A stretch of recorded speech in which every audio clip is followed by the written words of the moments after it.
আসসালামু আলাইকুম everyone, welcome to my channel.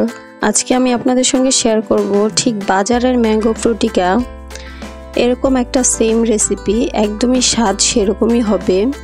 বাজারে কিনে ফ্রুটো বা ফ্রুটিকা খেতে যেমন লাগে এটাও ঠিক তেমনই লাগবে, আর দেখতেও ঠিক সেরকমই। মাত্র 2টি উপকরণে তৈরি করা যাবে, আর এই রেসিপিটি তৈরি করে 1 বছর সংরক্ষণ করে রেখে খাওয়া যাবে। আশা করছি আমার আজকের এই সহজ রেসিপিটি আপনাদের কাছে খুবই ভালো লাগবে আর সহজও লাগবে। চলুন তাহলে কথা না বাড়িয়ে চলে যাচ্ছি পুরো রেসিপিতে।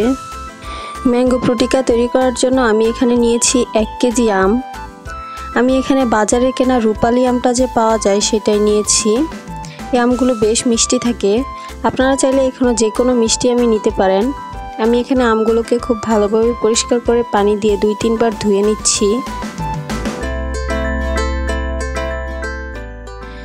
তারপর আমি আমগুলোকে ছিলে নিচ্ছি।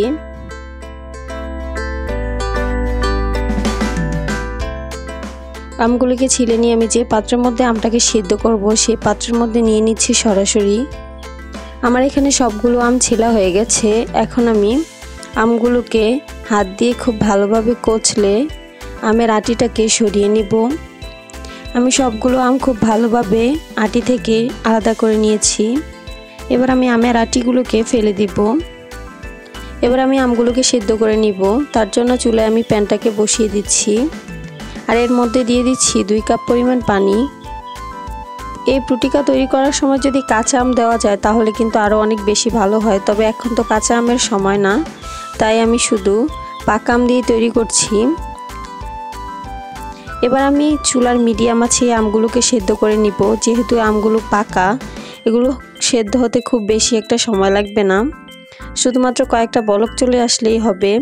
আমি এখানে 6-7 মিনিটের মতো আমগুলোকে সেদ্ধ করে নিয়েছি। দেখতে পাচ্ছেন আমার এখানে আমগুলো উপরের দিকে বেশি উঠেছে। আমি এবার চুলাটাকে অফ করে দিয়ে আমটাকে নামিয়ে নিব। আমি আমগুলোকে অন্য একটা বাটির মধ্যে ঢেলে নিচ্ছি। তারপর আমি আমগুলোকে ভালোভাবে ঠান্ডা করে নিব। এরই মধ্যে আমি শিরাটা তৈরি করে নিচ্ছি। চুলায় একটি প্যান বসিয়ে আমি দিয়ে দিচ্ছি 1 কাপ পরিমাণ চিনি, দিয়ে দিচ্ছি 1 কাপ পরিমাণ পানি। ঠিক যতটুকু পানি নিয়েছি ততটুকুই চিনি নিয়েছি। এবার আমি চিনিটা আর পানিটাকে খুব ভালোভাবে একসঙ্গে মিশিয়ে একটা শিরা তৈরি করে নিব। শিরাটাকে জাল করে খুব বেশি ঘন করার কোনো দরকার নেই, কয়েকটা বলক চলে আসলেই হবে। দেখতে পাচ্ছেন খুব সুন্দর বলক চলে এসেছে। এই শিরাটাকে এখন আমি চুলা থেকে নামিয়ে নিব, আর আমি শিরাটাকে খুব ভালো করে ঠান্ডা করে নিব।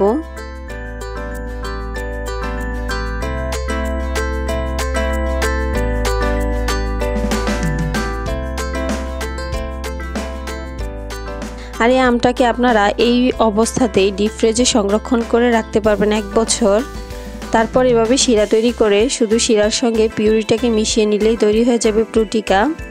আমার এখানে ঠান্ডা হয়ে গেছে। এখন আমি এই আমের পিউরির সঙ্গে শিরাটাকে ঢেলে দিচ্ছি। তারপর আমি সব কিছুকে একসঙ্গে খুব ভালোভাবে মিশিয়ে নিচ্ছি। দেখেই তো নিলেন কত সহজে তৈরি হয়ে গেল বাজারের একদম ম্যাঙ্গো ফ্রুটিকা। আর এই ম্যাঙ্গো ফ্রুটিকা আপনারা নর্মাল ফ্রিজে রেখে এভাবে খেতে পারবেন 5 দিনের মতো। দেখেই তো নিলাম কত সহজে দোকানের মতো পারফেক্ট ম্যাঙ্গো ফ্রুটিকা তৈরি হয়ে গেল মাত্র 2টি উপকরণে। এগুলোর স্বাদ একদমই বাজারের ম্যাঙ্গো ফ্রুটিকা বা ফ্রুটোর মতো। একবার হলেও বাসায় ট্রাই করে দেখবেন। আশা করছি আমার আজকের এই সহজ রেসিপিটি আপনাদের কাছে খুবই ভালো লেগেছে আর সহজও লেগেছে। যদি ভালো লেগে থাকে অবশ্যই আমার চ্যানেলটি সাবস্ক্রাইব করবেন, আর পাশে থাকা বেল বাটনটি ক্লিক করে রাখবেন আমার পরবর্তী ভিডিওর নোটিফিকেশন সবার আগে পাওয়ার জন্য। আজকে এ পর্যন্তই। সবাই অনেক বেশি ভালো থাকবেন। আল্লাহ হাফেজ।